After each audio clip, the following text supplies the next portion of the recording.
Good morning. I am Mrs. S. Sugandhi from Kendriya Vidayalaya number 1, Delhi Road.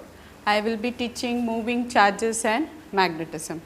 As you all have studied in 10th standard, around a current carrying conductor, if current is flowing in this direction, around that magnetic field will be there as right hand thumb rule. If this is the current carrying conductor, this thumb will show the direction of current. All these folded fingers will give you the direction of magnetic field. So, what do you mean by a magnetic field? The force of attraction or repulsion around a magnet is called, the space around that we call that as magnetic field. Okay, now I will do Biot-Savart law. Consider a current carrying wire. I is the current flowing through this conductor, and we are going to find out the magnetic field at the point P from a distance r from the wire, and theta is the angle subtended from the wire and the radius vector, position vector r. For this, according to Biot-Savart law, dB is directly proportional to I, dl the line segment and the sine theta. Theta is the angle between r and dl, and inversely proportional to the distance between the point P and dl. For dB is equal to constant k I dl sin theta upon r square, where k is mu naught by 4 pi I dl sin theta upon r square, where mu naught is absolute permittivity of free space. For dB is equal to mu naught by 4 pi, if you are writing it in vector form, I dl vector into r vector upon r cube, where r vector is a unit vector.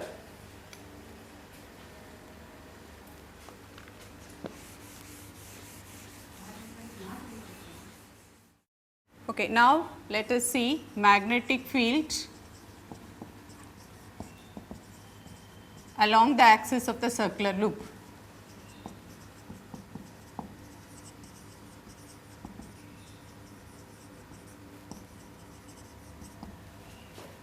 Consider a circular loop.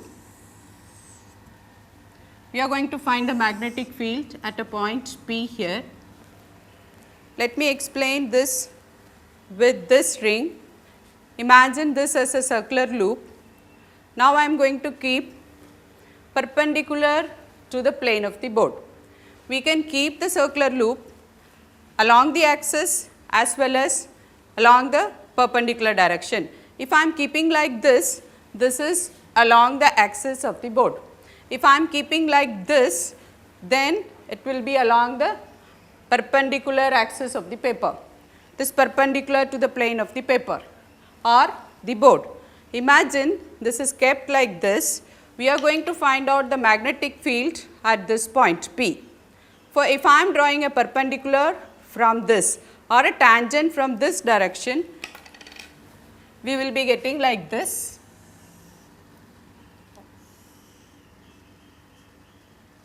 Here we are going to find out, let A be the radius of the circular loop and r is the distance from the center of the loop to the point P, and this distance let us represent as S.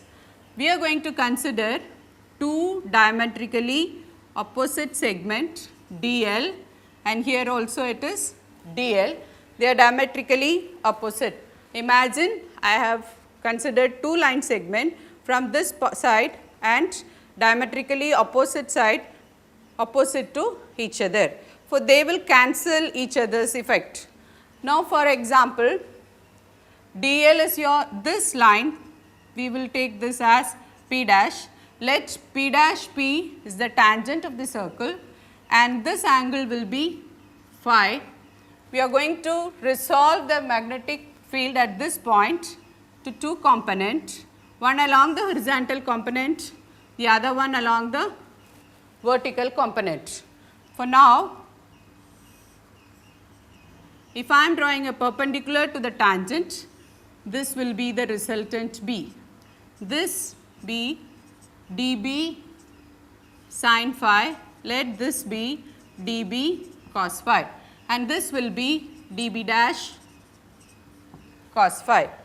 If this angle is phi and this also phi, they are perpendicular line.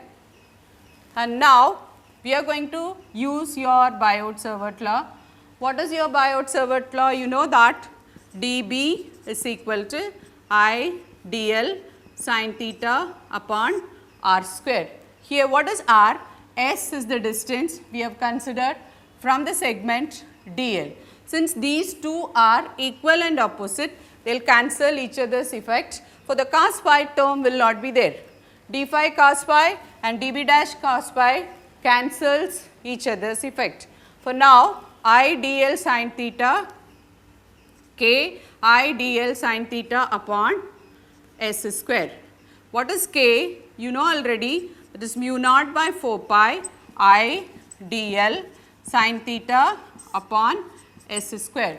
The sin theta is equal to 90 degree. As I told you, when this is perpendicular to the board, this will be at 90 degree. For theta is equal to 90 degree. If theta is 90 degree, then it will be mu naught by 4 pi I dl upon s square. Now, we have resolved the component of magnetic field at this point into two, one along the x axis, the other one along the y axis. dB cos phi and dB dash cos phi cancels each other's effect. Then we have only sin phi. From the triangle P dash C P, what is sin phi? Sin phi is equal to A upon S. What is A? A is the radius of the circular loop, whatever we have considered. For it will be mu naught by 4 pi I dl, sin phi is A by S, this will be S square. If we have to find out the total magnetic field due to all the line segments of this circular loop, then what we will do? We will be integrating it. Correct? If you are integrating this, the full circumference will become the length of the segment. Therefore, then dl will be 2 pi a. What is 2 pi a? 2 pi a is your circumference of the circular loop, whatever you have taken. So, it is I into 2 pi a into a again s cube. This is your b after integration. For what you will write? B is equal to mu naught by 4 pi I a square upon s cube. What is this s? From the triangle C, P dash and P, s is equal to root of a square plus r square. For what will happen to your formula? B is equal to mu naught by 4 pi I a square 2 pi upon a square plus r square, the whole power 3 by 2. Correct? Then this r is the distance from the center of the circle to the point P. And if you are shifting the point P to the center of the circle, what will happen to this r? That r will become 0.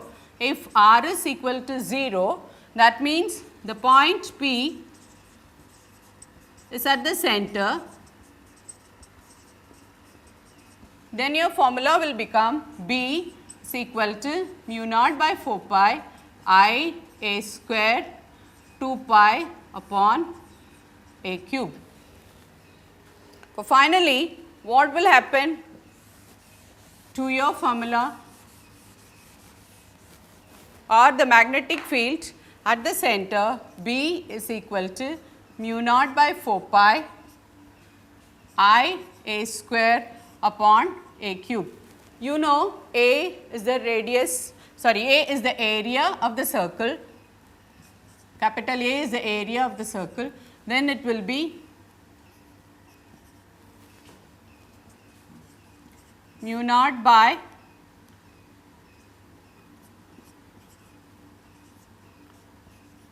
two pi I A upon A cube. Otherwise, you can write the formula as B is equal to mu naught by I A, pi and pi get cancelled. If you are cancelling that pi, you will be getting 2 A cube and here 1 A will go. This you are getting as B is equal to mu naught by I divided by 2A. If n number of turns are there in the circle, we have considered only one circular loop. If n number of, for a coil you will be getting more number of turns. If more number of turns are there, then it will be capital N here. For the magnetic field at the center of the circle will be B is equal to N mu naught I by 2A.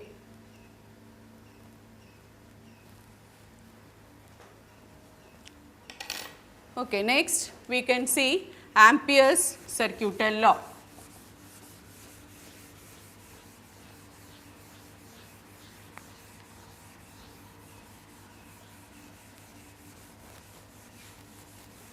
What do you mean by a circuital law? The law that explains about the current in a circuit, the magnetic field due to a closed loop. What do you mean by a closed loop?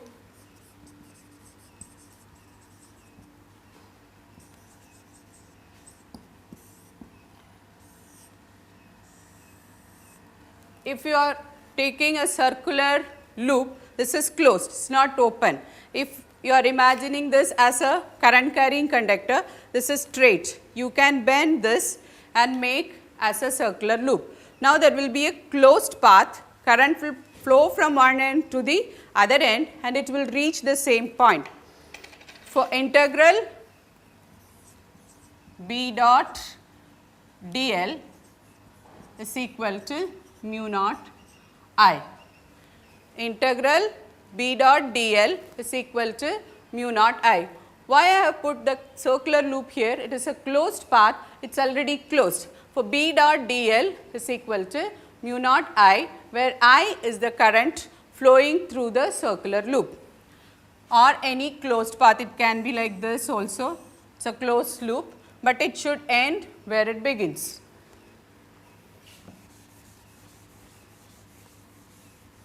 If n number of turns are there, then it will be integral B dot dl is equal to mu naught Ni. Integral B dot dl is equal to mu naught Ni. What is dl? The closed loop dl you can consider as B into 2 pi A is equal to mu naught Ni if it is a circular loop. Here we have considered a circular loop of radius A. For what is 2 pi A? 2 pi A is your circumference of your circle, that is the total length. For 2 B into 2 pi A is equal to mu naught N into I. For B will be mu naught Ni upon 2 pi A. This is the formula for a straight conductor. For a straight conductor, when current I is flowing through that, you will be writing mu naught Ni by 2 pi A, where A is the length of the conductor.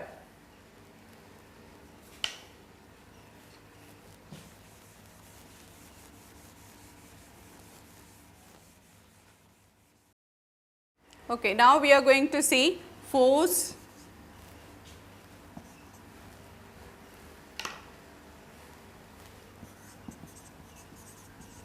on a moving charge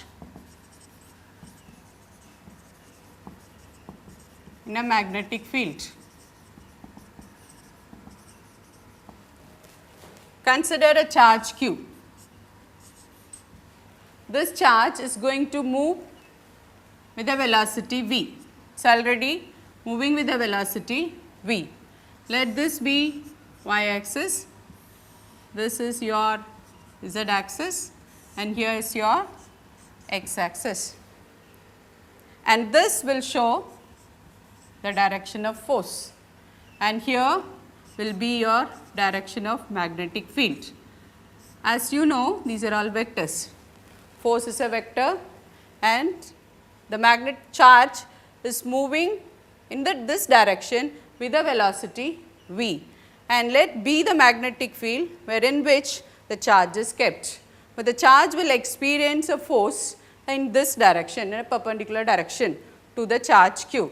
For the force is directly proportional to q and directly proportional to the velocity of the charge and B, magnetic field. So, if you are writing F is equal to the constant k to B q V sin theta. Let this be theta.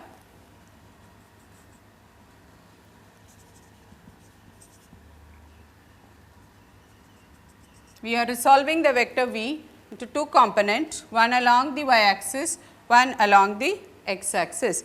If the constant k is equal to 1, then F is equal to B q V sin theta. For you can write as q into B vector cross B vector. For this can be explained by your Fleming's left hand rule, as you have learnt in 10th standard. If you are taking your left hand, all these three fingers first, one thumb and this mutually perpendicular to each other, this will show your field and this will give you the magnetic field, and here this you will get the current. You can remember this as father, mother, child. This will be force, magnetic field M, and here you get current. According to this, the force will be in this direction and B vector is along this axis, and the charge is moving along this direction with an angle theta with a magnetic field.